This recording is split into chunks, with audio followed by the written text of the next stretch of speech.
This video is sponsored by Pictostory, a video editing tool that easily turns one video into multiple pieces of content.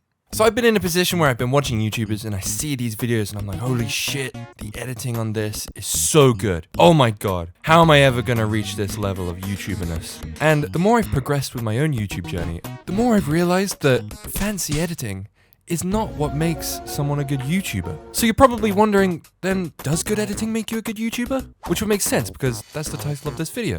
So yeah, let me just answer this for you real quick. The answer is no. Thank you for watching the video. Have a great day. But seriously, there's a lot to talk about here, and I'm hoping that maybe I can help someone feel a bit better about the way that they approach their journey on YouTube. Because seeing all of these creators making amazing, flashy videos can be quite intimidating sometimes. But I also think that it's good to take a step back and just know that you don't need to do that to be one of the best creators on the platform. And I mean that.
I watch a lot of videos on YouTube every morning when I wake up, and I make breakfast, and I just slap a video on my phone. That's essentially my morning television. There are so many great channels that I want to talk about, but honestly, there's just too many.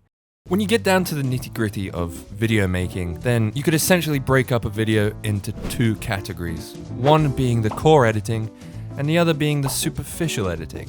So what are these? Well, the core editing is essentially the pace at which the video runs at, and it gives you that sense of flow, which is really hard to achieve in videos generally. This could be use of music to up the tempo, fast cutting, slow cutting. It also comes down to the way that you tell your jokes if you're trying to be funny. Friends. Two pretty best friends, am I right or am I right? So, you can cut quite quickly after something happens, which can enhance the joke. Or maybe you use silence in a way to enhance an emotion in your video. The thing is, it's all going to be unique to the creator and what suits their personality. But there's a lot to talk about in that regard. The other thing is superficial editing, and that is essentially the fancy editing. And you'll see me do a lot of this in my videos. I just throw sparkly edits at you like bam, bam, bam, in the hope that you'll just stay and you'll be like, oh my god, that's such a good edit. Oh, I love this channel now. Oh. But the truth is, you need the core editing there for that to stand up on. Otherwise, it's just going to be a fancy edit and people aren't going to want to stay for long. So finding a balance between these two is, generally speaking, quite difficult to achieve on a channel if you're just starting up, but it's something that you can definitely practice with. And I would 100% advise that you try and find that balance within your own channel. Because the truth is, when you're editing with the idea that you're trying to enhance the core editing of the video, it's actually more enjoyable to edit generally. And in turn, if you're an editor that enjoys editing, then I really believe that your chances of becoming a successful YouTuber are greatly increased. So it's definitely worth investing your time in. So let's look at an example that I really like, that I think really nails the core editing and has basically no superficial editing at all, and is one of the best YouTubers on the platform at the moment, and that is Video Game Dunkey.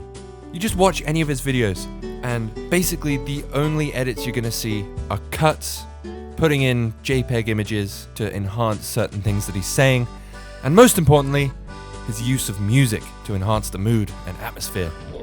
Now this is great. I mean, I will recreate a timeline for you here just to show you how many edits are actually used. Bam, look at that. There's literally nothing. And that's the intro of the video, which is the most important part of the video when you're wanting your audience to get a feel of who you are and what you're saying. And there's like nothing. But there's so much at the same time because he has accentuated his personality so much and used it for the videos that it's just so easy to watch. And you just can't help but want to hear what he has to say. And it's great, and it's got such a good flow.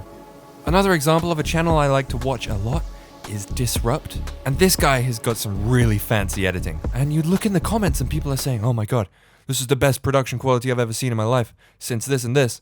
Yes, it is. Because the thing is, Disrupt is a channel which is using fancy edits as a way of core editing because it just suits his personality. But it also suits the whole atmosphere of the channel, the mood that he's creating, and it's consistent with every single video that he uploads.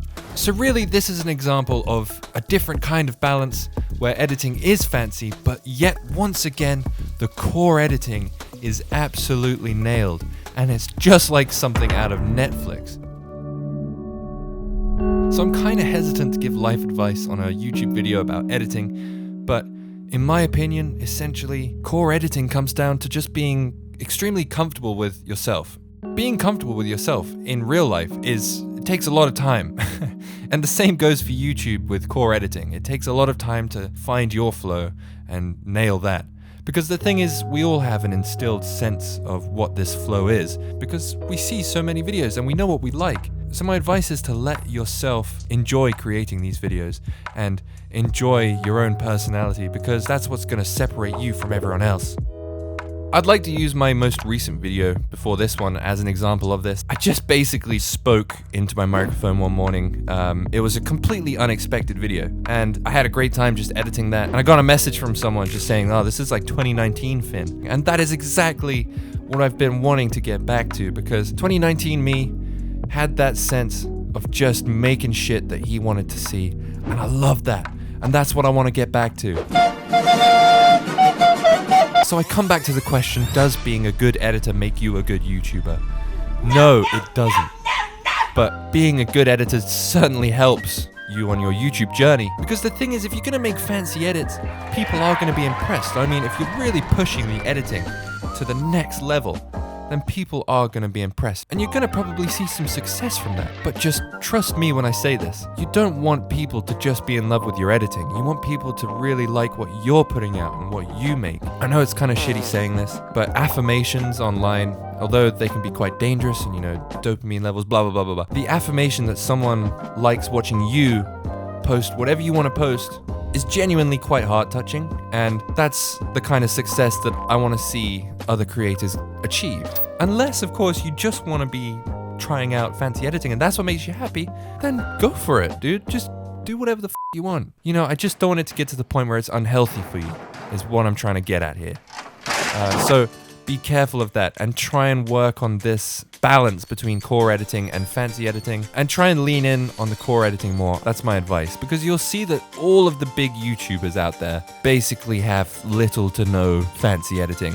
That's just how it is. I mean, look at Moist Critical. Does he have any editing? Basically not. It just cuts from the thing he's talking about to him talking about it. Markiplier, it's just face cam gameplay. It's good editing, yes. It's not like supremely fancy. The same goes for PewDiePie, who's literally the biggest YouTuber on the platform, minus T-Series. Even when you look at someone like Mr. Beast, the editing isn't that crazy, really. I know that might be an unpopular opinion, but it's not mega crazy. It's just refined so much that you get an idea of the story, of what's going on, the characters that are in it. It's genius, and that is from the core editing. That is so much core editing compared to superficial editing. Superficial editing should be the last thing you think about when it comes to editing your videos.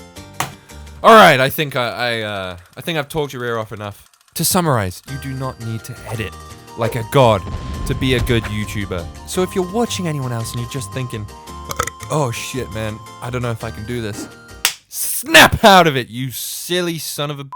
This is gonna sound really cringe, but you're the only you there is. So go and make the most of that and use your personality. And it's gonna take time to be able to find a version of that that's suitable for YouTube. It's not easy to put yourself out there online. And the thing is, if you start to see success with it, then you start to see people will comment on your personality, and that can be quite a personal thing. So you've got to just take a slice of real cake with this and just try and enjoy it for yourself as much as you can. And don't put too much pressure on yourself. Don't over-edit to the point where you're just not enjoying it anymore. Anyways, like the video, smash the like button, and then pound that subscribe button. And then smash that favorite button with your forehead. And then send this video to your grandma, because she needs to know what makes a good YouTuber. So get out of here. Get out of here right now. I'm sick of you. Get the hell out of here. And remember, the link to Pictostory is in the description. Use my code FINZAR for 50% off an annual plan. Go do that right now. I love you so much. Goodbye. Here's the outro. Goodbye.